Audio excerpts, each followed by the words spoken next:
तो अगर आप विदेश जाने का प्लान बना रहे हैं तो आपके लिए अच्छी खबर नहीं है। बजट में ऐलान के बाद अब सरकार ने विदेश यात्रा के दौरान क्रेडिट कार्ड से पेमेंट पर नए नियम जारी कर दिए हैं।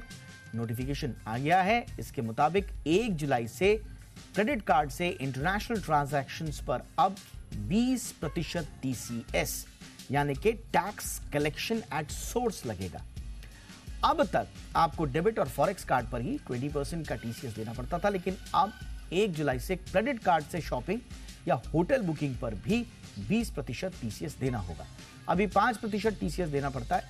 हालांकि ये क्रेडिट कार्ड पर अभी से 1 जुलाई से इसको भी दायरे में लाकर 20% कर दिया गया है क्रेडिट कार्ड पर भी। हालांकि 30 जून तक आपसे नया चार्ज नहीं लिया जाएगा, यानी आप पुराने चार्ज पर शॉपिंग या होटल बुकिंग कर सकते हैं, लेकिन 30 जून तक ही। दरअसल बैंक अपनी ओर से आपका टीसीएस सरकार के पास जमा करते हैं और इसे आप टैक्स स्लैब के हिसाब से भी जमा करा सकते हैं। अगर आप रिफंड के लिए एलिजिबल हैं तो वो पैसा वापस आ जाएगा। आईएनआर में यानी कि इंडियन रुपीज में भारत में किए जा रहे खर्चे पर कोई टैक्स नहीं है। अगर बाहर जाकर फॉरेक्स पर पैसे खर्च करते हैं तो टैक्स देना होगा। फिलहाल अभी जो 20% का टीसीएस लग रहा है उसे टैक्स स्लैब के हिसाब से क्लेम किया जा सकता है। एजुकेशन और मेडिकल ट्रीटमेंट के लिए बाहर जाने के नियम में कोई बदलाव नहीं हुआ है, ये बात ध्यान रखिएगा। इस पर पहले की तरह ही प्रावधान रहेंगे। विदेशी वेबसाइट्स पर इंटरनेशनल क्रेडिट कार्ड का भारत में शॉपिंग करने के मामले में अभी बहुत ज़्यादा कोई स्पष्टता नहीं है, स्थिति साफ भी नहीं है। थोड़ा सा समझेंगे इसको आगे। लेकिन अंतर्राष्ट्रीय क्रेडिट कार्ड के जरिए विदेशी मुद्रा में किए जाने वाला खर्च भी अब रिजर्व बैंक की एलआरएस यानी कि लिबरलाइज्ड रेमिटेंस स्कीम के दायरे में आ गया है। वित्त मंत्रालय ने विदेशी मुद्रा प्रबंधन संशोधन नियम 2023 अधिसूचित करते हुए कहा कि अंतर्राष्ट्रीय क्रेडिट कार्ड के जरिए विदेश में किए जा रहे खर्च को भी एलआरएस में शामिल किया जा रहा है। एलआरएस के तहत एक व्यक्ति आरबीआई की अनुमति के बिना भी 1 साल में अधिकतम $2.5 लाख विदेश भेज सकता है। भारतीय रुपए के मुताबिक अगर आप लगभग 2 करोड़ रुपए से ज्यादा की राशि भेज सकते हैं, अगर आप $2.5 लाख से ज्यादा की रकम भेजते हैं तो आपको आरबीआई से मंजूरी लेनी पड़ेगी। हालांकि दूसरी तरफ सरकार ने इस फैसले को जब से लागू करने की बात की है, इसका विरोध भी हो रहा है। स्वाभाविक रूप से इसे लेकर बिजनेसमैन और काम के सिलसिले में विदेश जाने वाले लोगों की चिंताएं बढ़ गई और आम जो ट्रैवलर है उसकी भी। लोगों का कहना है कि क्रेडिट कार्ड के अंतर्राष्ट्रीय इस्तेमाल पर टीसीएस को नहीं बढ़ाना चाहिए था। लोगों का कहना है कि 20% टैक्स जो है वो काफी ज्यादा है। अब यानी कि विदेश जाने का उनका जो पूरा का पूरा कार्यक्रम है वो 20% महंगा हो गया। दूसरा जो लोग सवाल उठा रहे हैं, जो क्लेम का जो पीरियड है वो बहुत लंबा है, 1 साल तक। अगली बार जब आप अपना आईटी फाइल करेंगे तब तक आपका टीसीएस जो है वो सरकार के पास पड़ा रहेगा। अगर ये उनके पास होता, मसलन एफडी वगैरह में होता, तो उसका कम से कम उनको 7-8% तो मिलता। तो ये कहा जा रहा है कि ये एक तरह से सरकार की नाइंसाफी है। लेकिन सरकार ने इसको लेकर एफएक्यूज भी जारी किए हैं। हालांकि उसमें क्रेडिट कार्ड पर ट्रांजैक्शंस को लेकर कुछ खास बात की नहीं गई है, लेकिन अपनी तरफ से सरकार इसमें स्पष्टीकरण भी देने की कोशिश कर रही है। लेकिन क्या वाकई में ये ज़रूरी था? सरकार तो कोई भी फैसला लेकर आती है तो उसको इकोनॉमी से जोड़ती है, उसको एक फिस्कल प्रूडेंस की तरह प्रोजेक्ट करने की कोशिश करती है। लेकिन क्या वाकई में ये ज़रूरी थे या ये आम आदमी पर बोझ ज़्यादा डालेंगे? इस पर बातचीत करने के लिए बहुत खास मेहमान इस वक्त हमारे साथ हैं। गिरीश वनवारी साहब हमारे साथ जुड़ चुके हैं, फाउंडर हैं ट्रांजैक्शन स्क्वायर के। गिरीश जी, बहुत बहुत स्वागत है आपका हमारे शो पर। हमारे साथ हैं एक और खास मेहमान अमित कुमार जैन, पार्टनर हैं राठी जैन एंड एसोसिएट्स के। अमित जी, आपका भी बहुत बहुत स्वागत है। गिरीश सर, चर्चा की शुरुआत आपसे ही। इसकी जरूरत थी क्या सर? देखो, 2 चीज है चेंज में। एक चेंज है क्रेडिट कार्ड में जो भी खर्चा करते हैं उसको 2.5 लाख के लिमिट में लाना। वो तो बिल्कुल लॉजिकल है, क्योंकि अगर मैं एलआरएस का लिमिट देखूं $250,000 तो क्रेडिट कार्ड का लिमिट उससे ज्यादा नहीं हो सकता। जो भी खर्चा एक आदमी करता है उसको $250,000 के बीच में होना चाहिए। तो वो क्लैरिफिकेशन तो मुझे लगता है सब्सटेंस में बिल्कुल राइट है। पहले थोड़ा कंफ्यूजन था, भाई मैं $250,000 एलआरएस भेजूंगा, फिर $50,000 क्रेडिट कार्ड में भी खर्चा करूंगा, 3 लाख करूंगा, 3.5 लाख करूंगा। वो सही नहीं था। तो उसको करेक्ट करना बिल्कुल वाजिब बनता है। तो क्लैरिफिकेशन कहता है $250,000 में क्रेडिट कार्ड आ जाएगा, नो प्रॉब्लम। सेकेंड चीज है, जो 20% का टैक्स है, 20% का टैक्स कैश फ्लो इश्यू है। जो आदमी टैक्स भरता है उसको वो क्रेडिट मिल जाएगा, टीसीएस है, टैक्स कलेक्शन एट सोर्स है।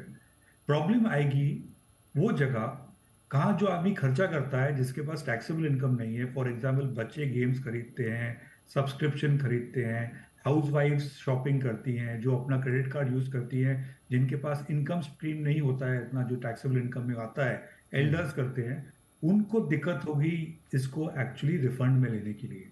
सो really $250,000 limit credit card, no problem at all. Second, credit कैसे मिलेगा इसका 20% का, वो हमें पूरा अभी देखना पड़ेगा कैसे लॉ इवॉल्व होता है। बट सर इसकी जरूरत क्यों पड़ी? मतलब गवर्नमेंट क्या ये देख रही थी कि विदेश जाने वाले लोग क्रेडिट कार्ड से बहुत ज्यादा खर्चा कर रहे हैं, हमें इसका कुछ मिल नहीं रहा है, या मॉनिटरिंग बढ़ा रहे हैं? क्या मंशा क्या है इसके पीछे? इसका मंशा क्लियर है, that is it's a disincentive not to spend overseas. तो जो अच्छा। आदमी बाहर घूमना चाहता है 20% उसके ऊपर ज्यादा हो जाता है, तो इंडिया घूमो, आप इंडिया में खर्चा करो। तो ये एक मैकेनिज्म है फॉरेक्स को कंजर्व करने के लिए, खर्चे कम करने के लिए। पर गवर्नमेंट कहती है भाई आप खर्चा करेंगे भी तो 20% अगर आप टीसीएस जमा भी कराएंगे वो आप क्रेडिट में मिल जाएगा, ऐसा नहीं खर्चा है, खाली कैश फ्लो इशू बन जाता है। तो it's a disincentive for foreign currency expenses. ये ट्रैकिंग मैकेनिज्म तो नहीं है, चलो ट्रैकिंग मैकेनिज्म 1-2% में भी हो सकता है। It's a disincentive for you to go out and spend money in foreign currency. Okay, तो यानी कि सीधा सीधा समझें तो डिसइंसेंटिव अगर ये है तो सरकार ये चाहती है कि आप विदेशों में जाके ज़्यादा खर्चा वर्चा मत कीजिए। एक तो शायद मुझे जैसा समझ में आ रहा है कि फिर डोमेस्टिक ट्रैवल को सरकार बढ़ाना चाहती है, डोमेस्टिक कंजम्पशन को शायद सरकार ज़्यादा बढ़ावा देना चाहती है, संभवतः इसलिए ये चेक किया गया है। लेकिन एक आम आदमी जैसे जैसे थोड़ा सा उसके हाथ में पैसा आ रहा है वो भी चाहता है, उसकी होप्स हैं, एस्पिरेशंस हैं। अमित जी, आपको लगता है कि ये सही वक्त था ये फैसला लेने का कि क्रेडिट कार्ड पे, क्योंकि एकदम से हमने देखा सोशल मीडिया पे काफी ज्यादा एक तरह से लोग थोड़ा सा परेशान हो गए। सर अगर आप इसको एक्चुअल में नोट करो। जी बोलिए सर, हम सुन रहे हैं आपको। अगर आप इसको, हाँ जी, अगर आप इसको नोट करोगे, it is just not about the timing, we have to understand what is the intent behind. अगर आप जो गवर्नमेंट का FAQ आया है, if we clearly go into the FAQ, will find out they are clearly stating कि पहले भी debit card के ट्रांजैक्शन, फॉरेक्स कार्ड के ट्रांजैक्शंस, दोज वर कवर्ड।